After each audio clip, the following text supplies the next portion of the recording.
This podcast is sponsored by nobody. Hey dudes, welcome to Splat from the Past, the only 80s named horror sci-fi show where things can get totally radical. Now today I will be welcoming Candy Leonard. Candy wrote a book years ago called Beatlesness, a book focused on Beatles fans. And this year is the 60th anniversary of both the Beatles invading America and the British invasion. And we're going to have a great talk today where we nerd out on the Beatles. She tells me about her journey writing the book. She is a sociologist, and she's done many other things as well. She hosted talk radio for a while. I want to find out a little bit about that. And she's just done all these amazing things. It's going to be a great conversation today, and I can't wait. Yeah, Beatlesness. That's that's a great title. I like that title, you know. Yeah, I mean, the Beatles has impacted so many generations of people. It's amazing, you know. In the last few years, you know, people have written so many books about the Beatles. It's like, you know, we still got to remind people that the Beatles existed because, you know, the world is changing. The world's getting stranger. We got to keep the Beatles, you know, fresh in people's minds, you know. So yeah, here is my interview with Candy Leonard. Hey, Tommy. Hey, Candy. Welcome to the show. How are you today? I'm good. How are you? I am fabulous. I can't tell you what a great honor this is. Thank you so much for taking the time today. Oh, I'm happy to do it. I mean, you ask how I'm doing. Like, it's always a great day when someone wants to talk about the Beatles, so, you know. Absolutely. So, going back in time, to get some background on you, you've done many different things. You've been a teacher, talk radio show host, focus group moderator, public relations, child development, etc. But your true love is sociology. Yeah, that's definitely true. Sociology is, you know, people say, well, what is, you know, what does a sociologist do? What is it? Sociology is, to me, at its core, it's a way of seeing the world. It's sort of an approach to reality and to the social world. It's kind of a way of seeing and connections between things. And, you know, and I think since I was very young, I just sort of naturally had that kind of approach to things. Mm-hmm. And which is why I ultimately combined that with, you know, my love of the Beatles, which also goes back to when I was a child. Yeah, so what sparked your interest in sociology? Oh, gee. I mean, like I said, you know, I've always been an observer of things. You know, I think it, in some ways, is, you know, the way I was brought up to, you know, my parents were, you know, kind of what today would be called news junkies. They always followed the news. There were always magazines, newspapers, books in the house. And my parents were, you know, very opinionated about things. So I was always kind of, you know, from a young age taught to, like, be aware of what was going on. Uh-huh. And just, you know, being interested in people, what makes them tick. And I don't know, it just, you know, sociology incorporates many, you know, just sort of from a, you know, as an academic discipline, it incorporates many, many things from, you know, music to clothing to youth culture to music to crime, you know, social class. Like, sociology is, it's the study of society, so it's in a sense as broad as society is. But I think, I don't know, when I was, you know, I also have a degree in child development, but when I went to pursue my PhD, it just, I mean, sociology just made sense to me as, like, it was most aligned with how I saw the world, I guess, and the kinds of things I wanted to look at. Yeah, I read up on psychology in my early 20s because at that time I watched a lot of A&E cold case files and serial killer documentaries. So, you know, I started reading psychology stuff because I wanted to find out, what made people tick and everything. And I think that's why I've done so many interviews and why I'm able to book guests on my own without getting management involved. I've done stand-up comedy for years, so I know how to navigate a narcissist's bullshit if, and get them to trust me, Right.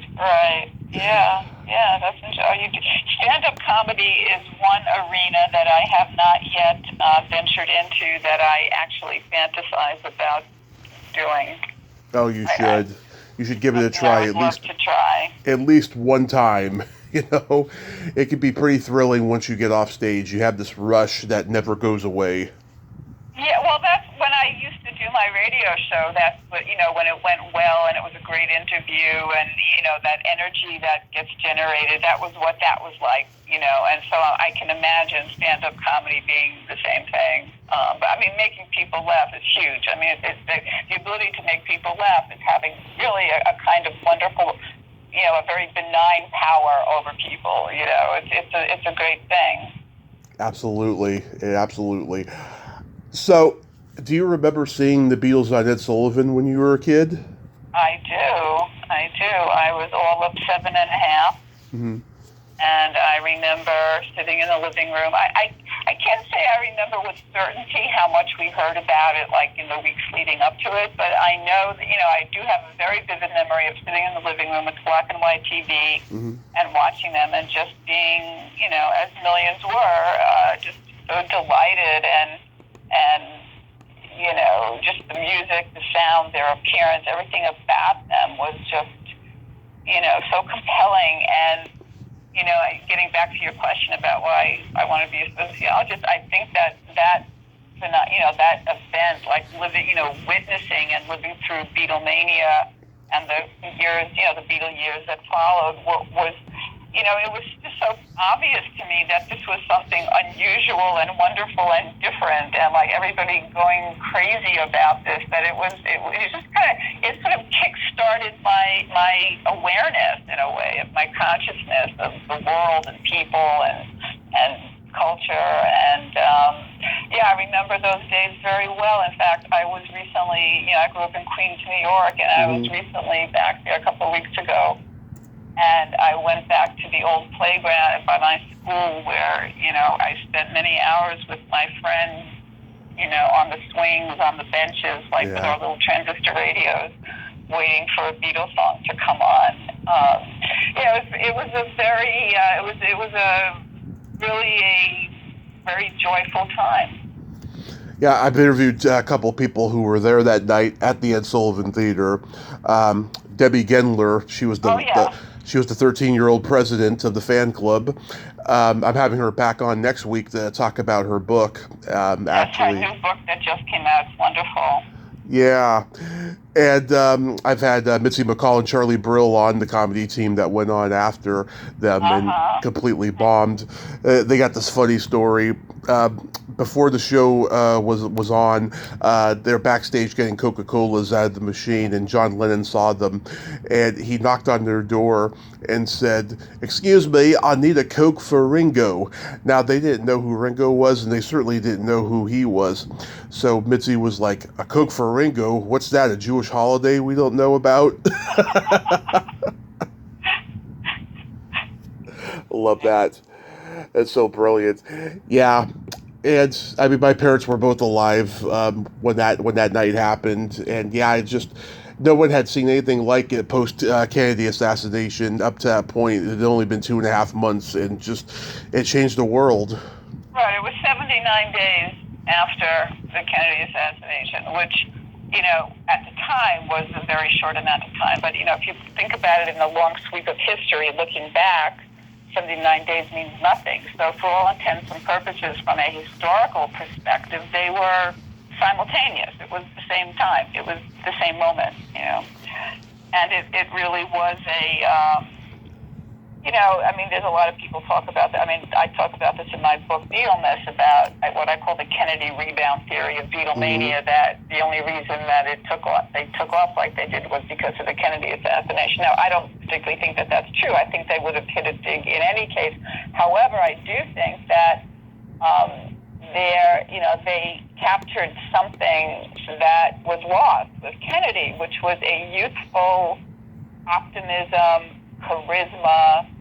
If you look back at Kennedy's, famously he did more press conferences than any president up until that time. And if you go back and look at Kennedy's press conferences, they really, again, through the lens of like the Beatles, you can see that, that's famous, the Beatles' famous press conference at JFK Airport when they landed. You can see parallels, the kind of the way they, the back and forth with the press, the humor, the charisma, the youthfulness. They captured some of that. Yeah, and sadly, Von Meter didn't come out of the whole experience good. Right. What do you remember the first Beatles song you heard? Well, it was probably "I Want to Hold Your Hand," but with certainty, I would have to say "All My Loving," because that was the song they opened with on, the first of the three Sullivan broadcasts. But I remember very early on just loving, and it's still my favorite song 60 years later, is one of my top Beatles songs, is "Things We Said Today." Yeah, love it. There was just some kind of haunting beauty about that song that this day, is just really incredible. Yeah, I mean, I remember, those early days, we had, the albums as they became available, listening with my friends, dancing with my friends. It was just it was like an immersive experience. It was like they were in the very air we breathe. They were just everywhere. Yeah, it's funny how in 1 year, first three albums, they're just so upbeat and happy and fresh, and then Beatles for Sale, you could tell that the fame was wearing on them pretty quickly in that 1 year, and it's pretty dark, that album. Right. Well, of course, in the U.S. we didn't have Beatles for Sale. We had all those other, we had Beatles 6, and we had. The EMI was putting together all these quick collections for the North American market, which, now considered not real Beatle albums, but to those of us who grew up with those albums, like Beatles 65, for example, was one of those sort of Frankenstein albums, if you will. Yeah. American fans still love those collections because that's the sequence in which we got to know them. So yes, Beatles for Sale, you look at that cover, that picture, which I think is actually beautiful, but you're right, they look tired. That's one of my favorite shots, that picture. In fact, I have it framed in my hallway. But yeah, they start to look tired and world-weary, which they were. I mean, they had an insane schedule, and even though they were healthy young men, they had some unhealthy habits and crazy schedule. Oh, absolutely. What are your favorite Beatles albums? Now or then? Either way. Well, I don't know, like the old Desert Island question. If I could only listen to one Beatle album for the rest of my life, what would it be? Yeah. Let's frame the question that way. I don't know. I mean, I'm asked this often. I mean, today, I answer it. I guess I might say the Help LP. Because I love that middle period, Yeah. Revolver, of course, is unbeatable, is a thing apart. I mean, it's hard to say, a lot of it depends on one's mood, or some people say, oh, what's your favorite Beatles album? Oh, the last one I heard, it's like, they're all wonderful. And of course, the part that makes us so lucky and, the gift that they left us is that we don't have to choose, Yeah. That's what's so wonderful.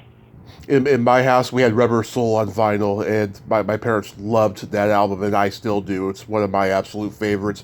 Used to play it all the time. Nowhere Man, Drive My Car, In My Life, Run for Your Life. Lots of great ones are on that one. Now you're talking, the way you're describing it, though, you're talking about the official, the real Rubber Soul. Yeah. Not the what, because we had these, they were all different, which we didn't know. Yeah. We didn't find that out until later. So just based on some of the things you've said, I'm guessing that your parents were first-generation fans and you were much younger. Is that right? Well, yeah, my parents were born in the 50s. I was born in 1983. I'm sorry, 19 when? 1983. Oh, okay. Yeah, so you're a second-generation fan. Yeah, well, I had the British version on CD later, but like the vinyl version, yeah, I know what you're talking about. That version has I've Just Seen a Face, which was originally on Help. Yes. Yeah. Yeah. We had that version. Yeah.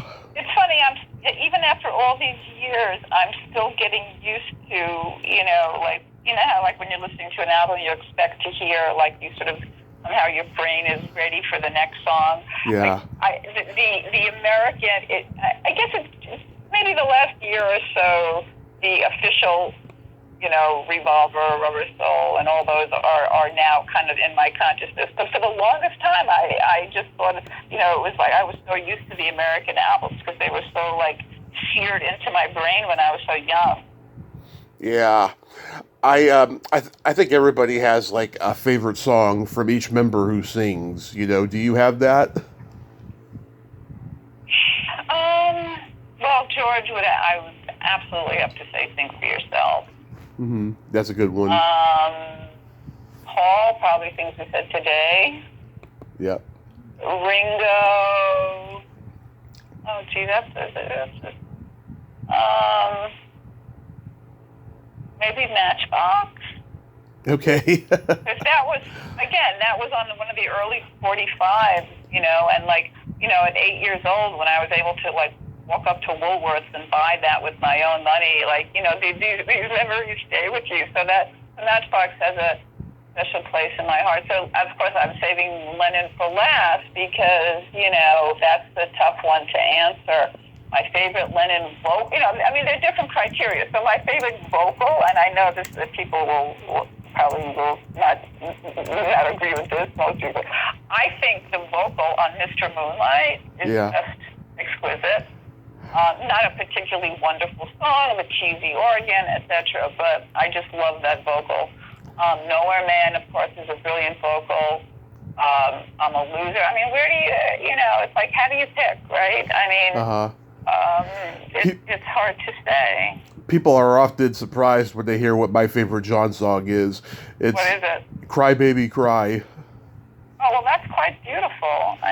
Yeah. Well, so you were, when you were growing up, you had been exposed to the Beatles as a child, obviously, and when you were growing up, were your friends also interested in the Beatles, or not so much? Not so much. For most stuff I love, I was pretty much alone. I didn't have too many friends who were into the same things I was.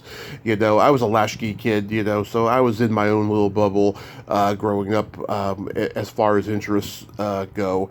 But yeah, I was indoctrinated early on, and I've always loved the Beatles. But yeah, my favorite John song is Cry Baby Cry. Getting Better is my favorite Paul song. Taxman is my favorite George song. And Don't Pass Me By is my favorite Ringo one.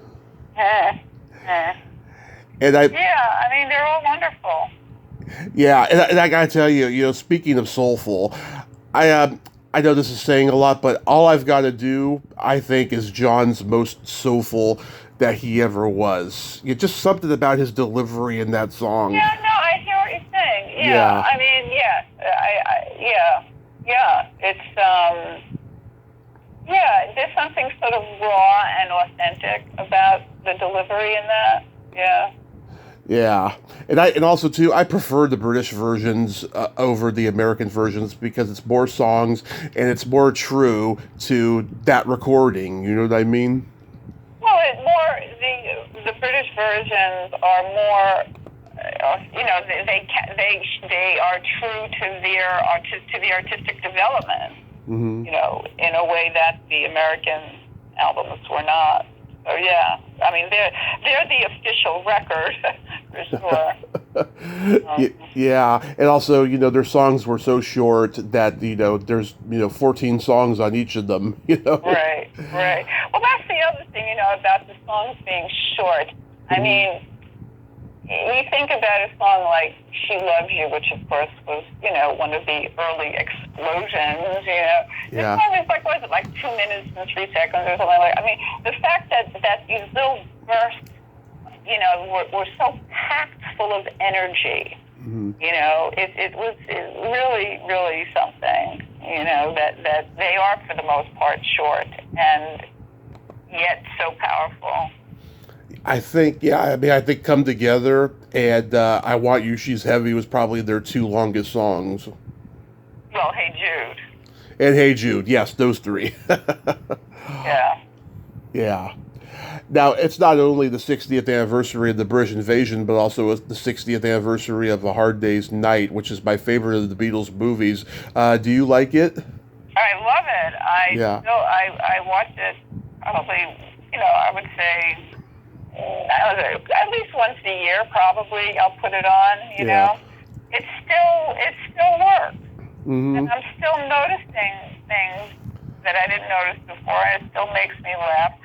Although, it's also kind of sad in a way. I mean, I have to say that some of the, when you look at old footage of John, especially the really early footage from when he was really, so young and so full of life and so full of potential and vitality, and it's just really sad, that it's like, it just still seems so wrong that he's not here. Yeah. Yeah, I just interviewed Laurie Kay. She just came out with a book where she talked about interviewing him the last day he was alive and stuff. And she got to interview him and George and Paul and Linda. She's never gotten to talk to Ringo, sadly. Oh, it's still possible. It is. That's what I told her, Yeah.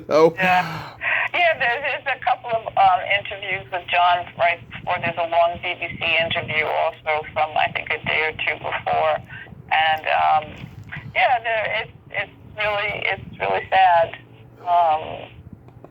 But, I mean, it's part of the story, I mean, you look back now, it's sort of this like, arc of the whole story, and that's part of it is just, I mean, that's as weird as the whole thing itself, in a way, It's like, what? Yeah. He was shot? Really? How could that be, My dad prefers Help over A Hard Day's Night, the movies.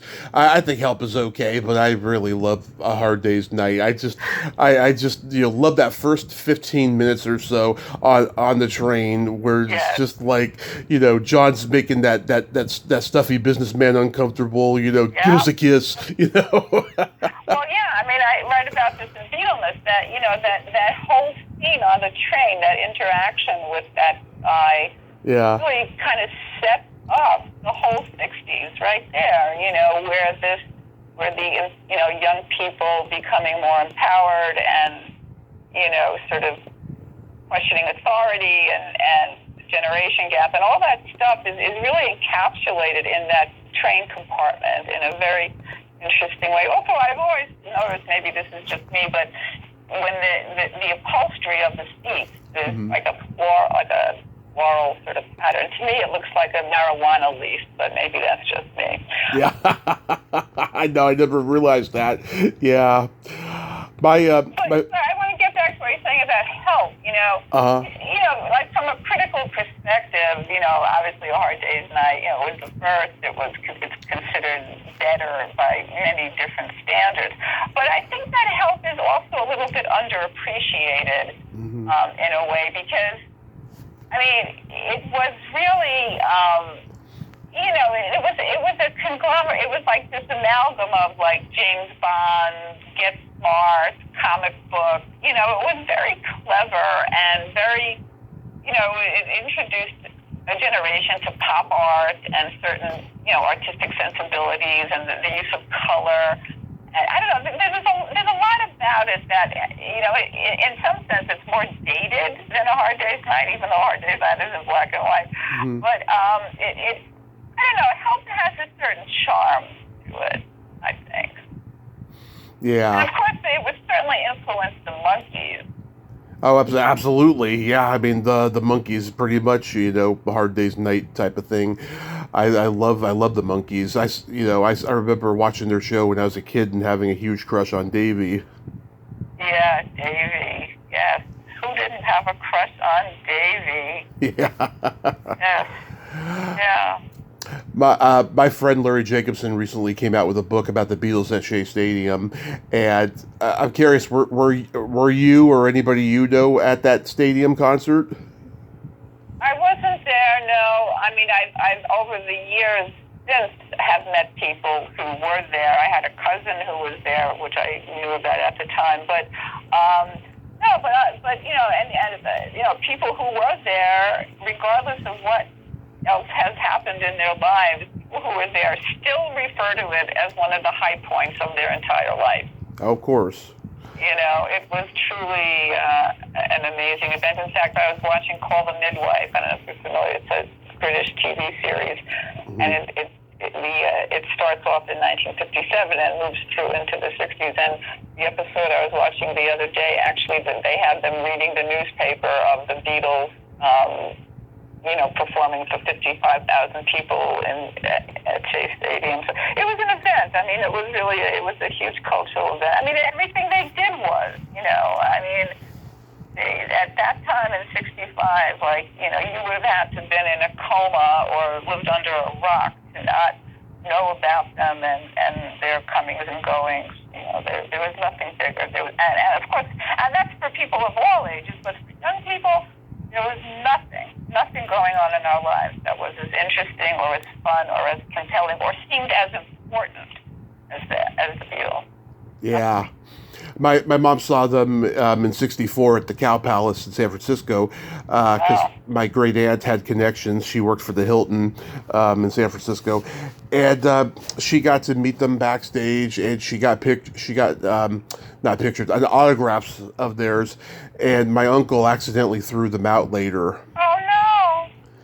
Yeah, to this day. Unforgivable. Yeah, to this day she will not forgive him. Yeah, totally unforgivable. Yeah, I mean, it's just people talk about, like people my age and in their 60s or people who were first generation fans who had different kinds of memorabilia and it ended up in the parents' attic and they find out that it got tossed and they're furious. Like, how could you throw that away? How could you throw away my scrapbook? My Beatle cards, whatever. I mean, they were very important to us. I mean, but autographs, that's a whole other thing. I mean, that's pretty special. Yeah, it was a different time too, I mean, I'm sure people were framing some stuff, but, it just didn't occur to people because there was no internet. I think the internet has enabled people to remember things, in some regard. Well, it's also, I mean, the internet has enabled fan communities to really, flourish. And, the Beatles fan community online is huge. I mean, I don't know how many Beatles groups there are on Facebook, probably got to be at least a dozen, if not more. So, right. Yeah, I mean, fans can connect. And so when fans talk to each other, they jog each other's memories, too. So people tend to remember things and reminisce together. And it's a nice thing. Isn't it strange how 6 years after Shea Stadium, Grand Funk broke their records? Yeah. Well, it's a lot of, like I remember in the early 80s when Bay City Rollers came around. Oh, they're going to be as big as the Beatles, and there was all these things that were, other little phenomenon that for whatever reason were looked at in the context of the Beatles now seem like so pathetic and unimportant, right? I mean, yeah, they had their own variety show that Sid and Marty Krofft produced. Right. Which is crazy. What do you make of the whole Elvis situation with the Beatles? Because it was well known that he disliked them and thought they were a bad example to teenagers, but yet he got high with them for a night. Yeah, well, I mean, he was jealous of them in the same way that Sinatra was, and a lot of established artists at the time, they didn't know what to make of it, and they were blindsided, and Elvis had a legitimate, sort of defensiveness, I guess, about them. But, speaking of Elvis, though, I was a little too young to be an Elvis fan. I mean, I was probably aware of him, but it never much registered to me as a kid, although later on I do remember watching the comeback special. But, the Elvis movie, which is just absolutely wonderful. Mm-hmm. It is. The newest one, the one with what's his face, Butler. I thought really it gave me a renewed appreciation for how game-changing he was too. I think it really captured that well in terms of just race issues, gender issues, just the music where he presented himself. He really upset the culture too, and in many ways, absolutely. I was new. It wasn't new to me that he paved the way for the Beatles, obviously, because I wrote about it and studied this stuff. But seeing that movie really brought it out in a really interesting way. I thought that what that moment was like, and how important he was to what came later. Mm-hmm. Yeah. Well, Frank Sinatra, yeah. Do you know if any of the Beatles ever met him? I don't know. Wasn't it Frank Sinatra who mistakenly said that Something was his favorite love song that Lennon McCartney wrote, that he didn't realize that it was a Harrison song? Probably. I suspect that maybe their paths crossed. I don't know. That's quite possible. I don't know. Yeah. I mean, they would, when they were in LA, they would be invited to all kinds of parties, and you read about, all this, this weird conglomeration of people who were at a party where the Beatles were, and it's Zsa Zsa Gabor, people like that, So who knows? It's very possible that they crossed paths with Sinatra. Mm-hmm. But he didn't go for any of that stuff, and nor did Elvis. Yeah. What do you think about the Magical Mystery Tour? About the film? Yeah. Well, I think it was a little self-indulgent. Yep. I think, that said, of course, now, Steven Spielberg and Martin Scorsese, say, it was a big influence on them. All right, maybe so. But at the time, it was like at that point they were on top of the world and nobody questioned anything that they wanted to do or any project. So I think that, it was a little bit of self-indulgence, a little bit, very acid-fueled, obviously. Mm-hmm. I don't know. I mean, I watched it recently, I guess a few years ago. I don't know. I mean, it's cute. It's very much of its time. The music is great. The soundtrack is great. That's a great album. There's something sort of charming about it, I guess. I agree. I think, because, it was self-indulgent, they didn't put a whole lot of thought into it like they did with A Hard Day's Night and Help.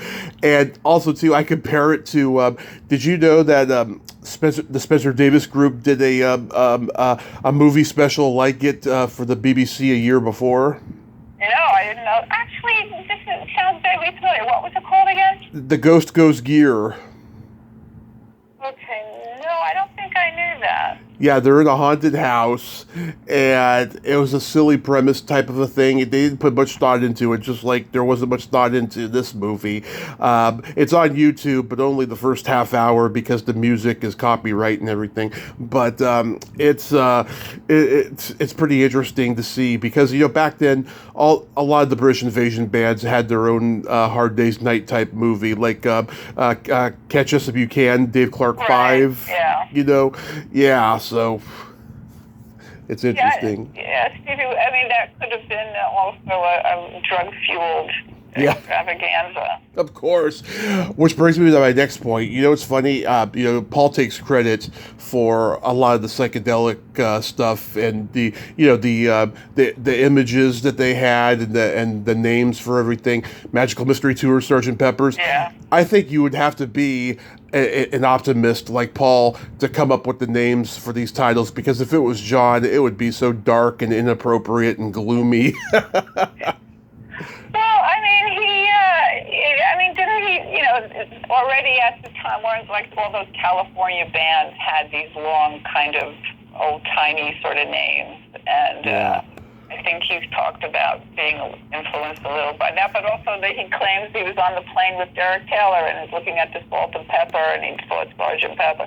Who knows? Yeah, I mean, the Paul is certainly much more, what is, more upbeat, optimistic, sort of, light side of things, and John was the opposite. But that was part of the magic, because they complemented each other in that way, and that was, and of course their childhoods were very different. I mean, they both shared losing their mother, which was, was also a bond between them. But the way they, how they processed that and how they dealt with that trauma was very different, because Paul had like a big loving family around him and, a lot of different kinds of support. And John didn't have that and went through all kinds of, family trauma, additional family issues. So I think that, as they grew up, the dark side and the light side, kind of, it all makes sense. But if you look at a song like We Can Work It Out, I think is a beautiful example of how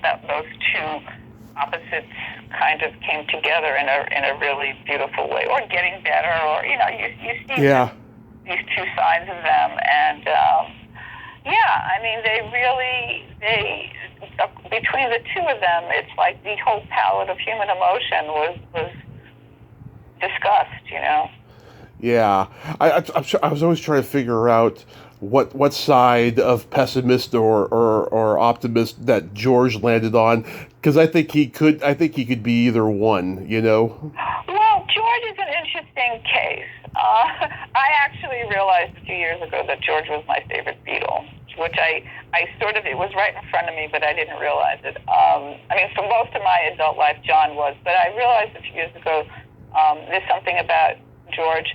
But I think that George never, he was very unsettled by the whole thing. He never liked really being a Beatle. Like, he liked the money and liked the access to people and situations, but he never liked the fame, and I don't think he was ever comfortable with it. And he what was the first thing George said to everybody? Don't bother me, right? Yeah. That was the first thing out of the gate. Don't bother me. And that kind of, he was sort of curmudgeonly, and I think that maybe he was actually sort of what by today's standards undiagnosed, like depression or something. Probably. I don't know. Also, if you look at his solo stuff, his early solo stuff,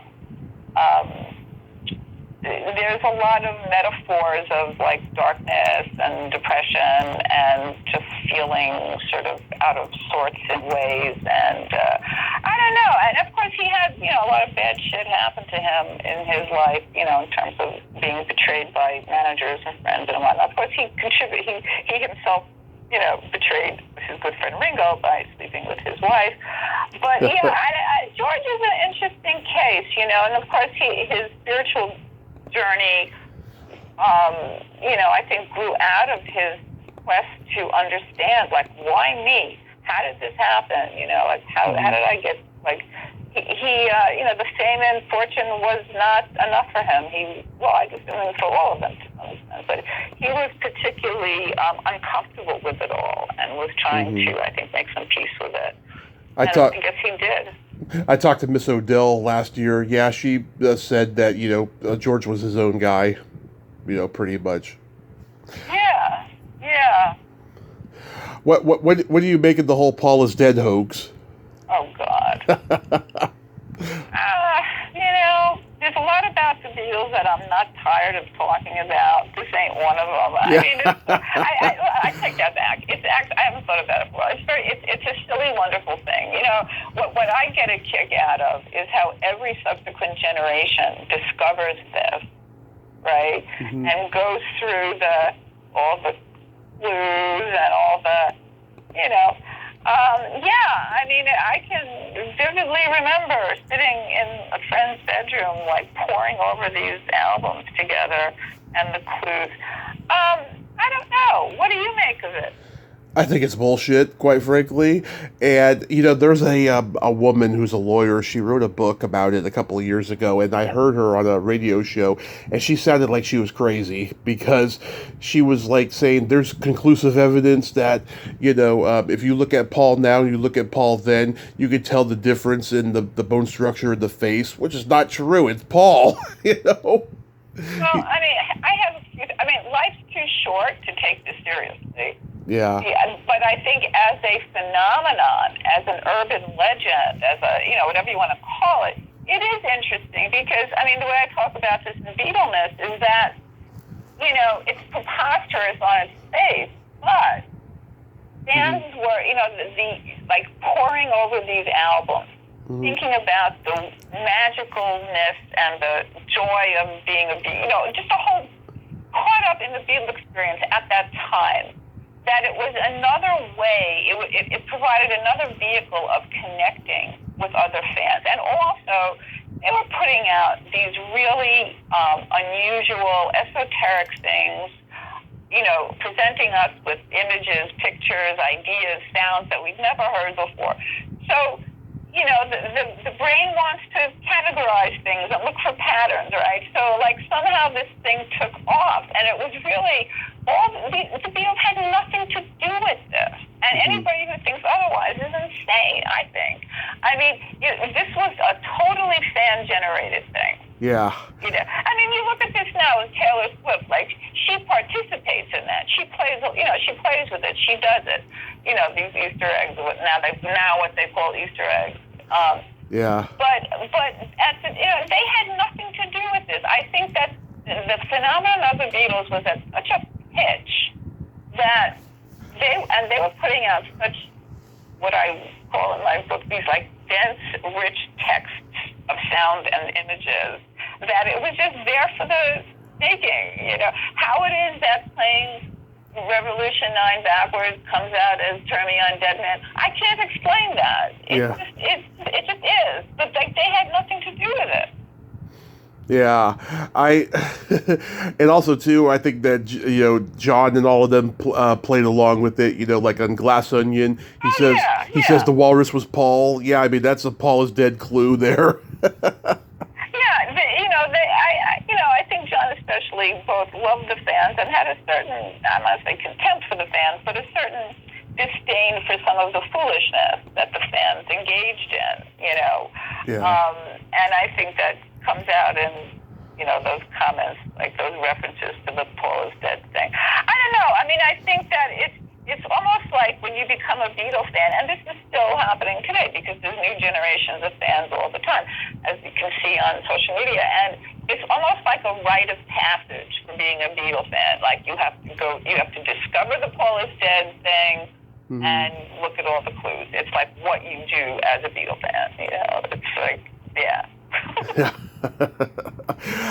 I'm curious. Who were your favorite interviews for the book? I interviewed fans, who were not famous, they were ordinary fans, like me and my friends in Queens, it's hard to say. What was interesting when I was doing the interviews is that there were the experience, everybody experienced it in their own way and got certain joy and sort of sustenance and support and felt nurtured by them in their own way. But yet there was a commonality to the experience that, this feeling of just being so, people, feeling blessed that they were born at the right time to appreciate it or just how the Beatles, in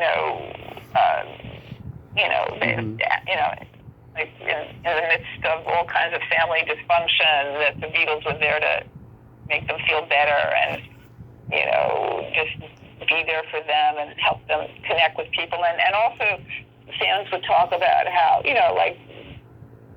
idea, I had nobody to sit with in the cafeteria. I felt like an outsider, I felt like a loser, but they accepted me. They were, if you were a Beatles fan, people accepted you, and that they themselves were so there was something like they were for everybody. Like anybody could love the Beatles and feel better. Yeah. Yeah, I mean, obviously, because you hosted radio, it was easy for you to interview and all of that stuff. How long did you do radio for? Oh, I had a radio show for 8 years in New Hampshire, Mm-hmm. and I loved it. It was so much fun, and got to interview a lot of people. It wasn't about popular culture. The Beatles actually, well, it started off actually being about parenting, and then it kind of became a general interest thing. But I got to interview Hillary Clinton in '92, which was kind of fun, and Wow. a few people over the years of note. But it was great. It was great. I still love interviewing people, and when I was doing the work for Big Pharma, I was interviewing doctors and patients. So I love interviewing people because I am still fascinated with what makes people tick and how the world works, and it's by interviewing people that you kind of find out how the world works. But yeah, I would love to interview Paul McCartney. That would be a fun thing. Mm. And I probably won't ever get. It's not something I pursue, but it would be fun because I would ask him things nobody asked him. Yeah. Do you ever go to the Beatles festivals? Of course. Yeah. Yeah. Yeah. Yeah. I haven't been for a while, but when my book came out, I went for quite a few years, and I shouldn't say that it was that long, but yeah, I went then, and actually the first one I went to was in 1999, which was when I actually first started. Well, I knew my whole life that I was going to write about the Beatles. Like, I knew, even as a teenager, that someday I would write about them. I didn't know exactly how, when, or what it would look like, or what the themes would be, or whatever, but I knew I would somehow write about them. And then in the late 90s, when I first started really thinking about it, then I went to Beatlesfest. Well, actually, the way it started out was because I went to Liverpool, and it was just this amazing experience that was in the late 90s, and I was so blown away by it. I wrote an essay about it that was in the Boston Globe travel section, and people wrote to me, and like, this was before the internet, where like you couldn't find everybody so easily, and like so people would like track me down and wrote me letters, like how did you're so lucky, and it wasn't actually before the internet. It was the early days where people were harder to find. And anyway, so that's when I realized there was this huge active Beatles fan culture. I had no idea. I really didn't. I was very removed from all that because it was a very private thing for me. It was like my thing. Same here. And then I went to Beatlesfest. I was like, holy shit! Like, I have this. So then then at that point I knew I would write a book about Beatles fandom, and I realized too that the experience of growing up with the Beatles, like I did and like your parents did, and millions of others, had never been documented. Like nobody had chronicled what that was like, album by album, each film, each TV appearance, what that was like to experience that in real time. And I felt that the Beatles coming to America was really is an important piece of American history, really, if you think about it. Yeah. And it had never been captured. And so that's really when I realized I needed to write, that I needed to do that. Yeah, same here. I mean, like there were some sci-fi and horror conventions when I was a kid, but I didn't know that they had blown up so big by the time I was in adulthood. And after I had my car crash, I decided that I was going to start going to them, which led to me starting the podcast here. I had no idea. I thought it was just my thing, of loving it because I wasn't around a lot of like-minded people, Right. What was your car crash? It was 9 years ago. It was just, another night of drinking gone awry. There was a lot going on at the time. My mom and I were homeless. There was a lot of craziness going on. My drinking was awful. And it led to this miracle. Wow. Well, sometimes bad things lead to miracles, It does. It does. Every day I'm just so grateful that it's led me to this point. Wow. Well, that's great. Yeah. Yeah, oh my God, like, yeah, so like my friend Lori Jacobson that I mentioned earlier, yeah, she goes to the Beatles Festival every year, and Miss Odell told me that she has gone, and oh my God, I found out that Pete Best is starting to do autograph shows. Now I know it's the end of civilization as we know it. Yeah, Pete Best. Yeah, yeah.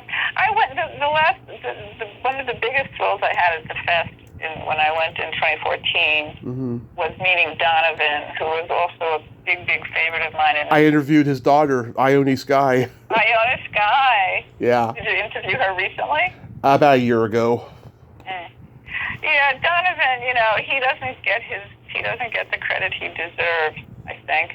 But I got to meet him at the fest, and that was really a thrill. And the fest, I don't know, the fest just happened in New York a couple of weekends ago, Mm. I was actually in the city, but I didn't go. I don't know, it just, I don't know, I need to take a break from it. I probably will go again someday. Yeah. Who are some of the other British invasion bands you liked? Oh, well, the Stones, of course. Although looking back on it now, I was like, it's really kind of, I think they contributed to my internalized misogyny. But I love it. I love it. Same here.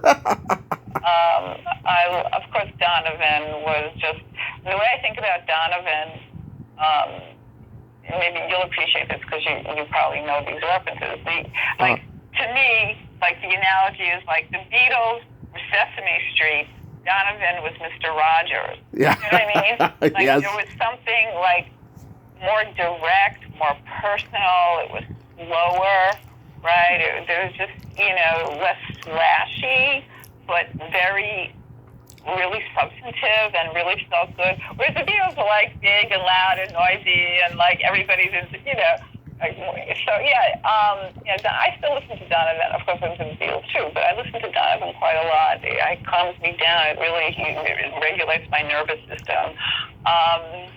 Who else? I don't know. I mean, I love the Kinks. yeah, the Kinks. I'm thinking like, who do I still listen to from that period? Well, Dylan sometimes I can handle. I don't know. I love the Zombies. I love the Hollies, the Hermits. All that stuff was great. I mean, it was just really great pop music. Mm-hmm. Yeah.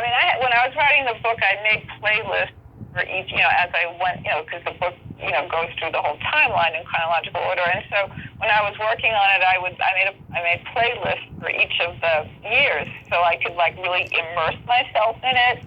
And and you can hear the difference from 64 to 65 to 66. Like things got edgier and the music got more, more instrumentation or different kinds of instrumentation, different energy and stuff. But 65 was just a brilliant year for pop music. I mean, all of those years were just really, again, 2-3 minutes, in and out, but like perfect little gems, I can't think offhand now, but some of them just stand out like crazy, Yeah, I saw the Who live back in 2016. It was just Roger and Pete, and between songs they were just bantering back and forth and making people laugh and stuff. It was great. Yeah, they had a bunch of great singles. The Kings had a bunch of great singles. Mm-hmm.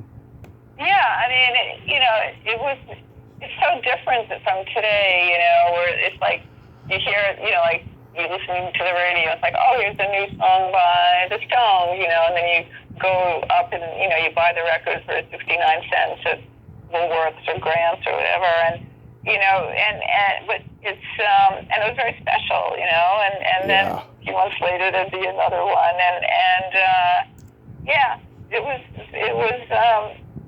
it was great. And, of course, things that were the higher they were on the charts, you heard it more often. And, which, of course, that's still true, the way these things go. But, I loved all those bands. And it just, I think those of us who grew up at that time, it was like, you just felt very much a part of everything, you know. It was like, even like I was pretty, you know, relatively young, like I wasn't even a teenager, you know.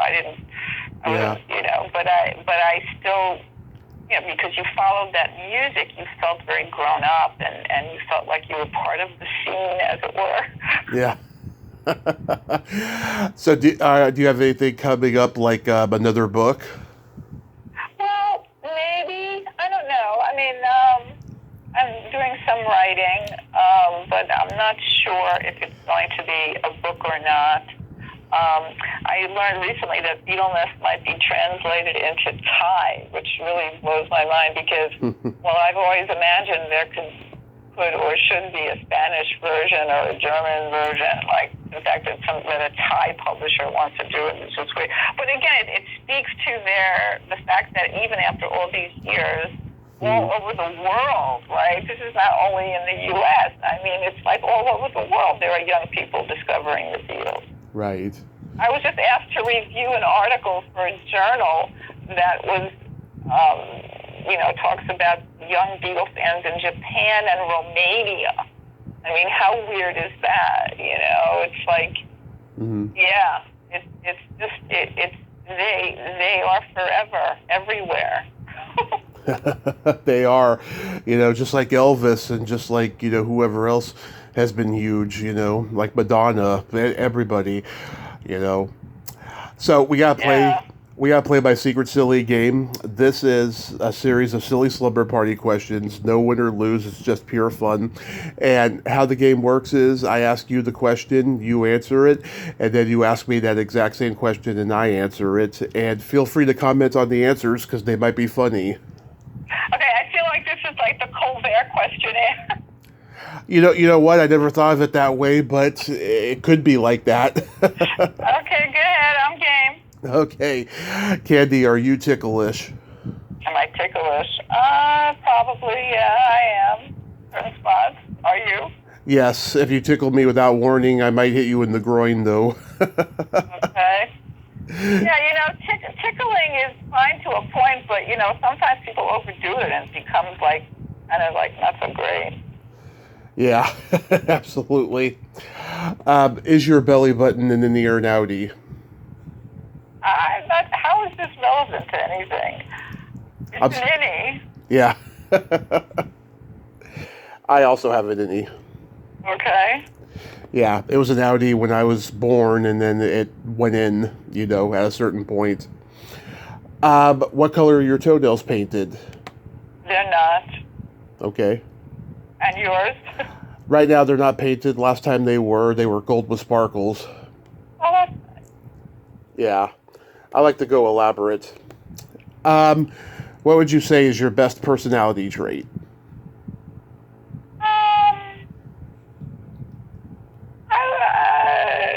Curious. Yes, you are very curious. Curious, yeah. I don't know if that's a personality trait, though, curious. Maybe it is. What do you think yours is? I have empathy and I have no filter.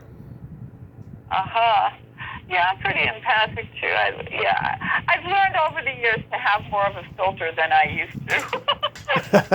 But even though I have a filter, I still try to be, I still pride myself on being authentic and no bullshit and not full of shit like so many people are. Well, you said shit many times in the hour, and I appreciate it. Did I? I didn't even realize that. Yeah, I'm a big fan of vulgarity and the F-bomb and all that. I don't think I do any F-bombs, but yeah. It's healthy. It's healthier. You know, people who swear, research shows, like they have better, like lower blood pressure and shit like that, so, yeah. Well, since I've turned 40, I've cut back on my swearing a lot. I've noticed, and I'm like, oh my God, what's happening to me? Well, maybe when you get older, you'll pick it up again. Yeah, maybe. Yeah, I did. I moved back to the city, so I think being in the city kind of brings it out too. But yeah, I've always been big on swearing. Yeah, me too. If you could have anything named after you, what would it be? Ooh, that's a nice question. I don't know. know. The first thing that popped into my head was a hospital. But maybe a school or a hospital, something like that. I don't know. That's an interesting question. What would I have to do to earn that, though? Oh, I never thought of that. I mean, would I have to donate money like the Zuckerberg Hospital, or, you know, like, would I have to be a philanthropist, or do I have to just, like, do something so wonderful that someone wants to name something for me? I don't know. I don't know. It's an interesting question. It's just a fantasy. What would you want named after you? A vibrator. Oh, okay. Well, that's something that serves humanity. So there you go. Yeah. I'd call it the Tommy Chatsy. Okay. And then my favorite question, is there a stinky smell that just makes you gag? Oh, scented laundry products. I never heard that one before. That's interesting. They're toxic. Yeah. So, yeah, scented laundry products, don't use them. Yeah. Yeah, and then for me, it's either farts or feet. Right. Well, yeah, that's pretty unpleasant. But those are natural. Like sometimes, okay, people's feet smell, farts smell, you know. But smells that are like, you know, yeah, scented laundry products for sure. Yeah. I have a joke for you. Okay. What do you call a boy that doesn't masturbate? I don't know. A liar. Ah, that's good. That's good. That's very good and true. Yes.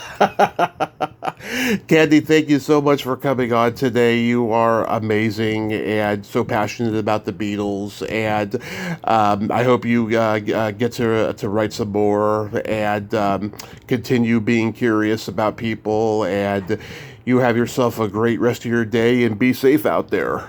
Well, thank you. All that same back at you. And thank you so much for this opportunity. My pleasure. You have a great day. Be safe. Okay, you too. Take care. Bye. Thank you. Bye-bye. Well, there you have it. Candy Leonard. Ain't she a sweetheart? What a nice lady, huh? And that was a great conversation. I'm so glad we got to talk today. Well, until next time, this is Tommy Throwback Kovac saying there's no shame in living in the past because the present sucks. Later, dudes.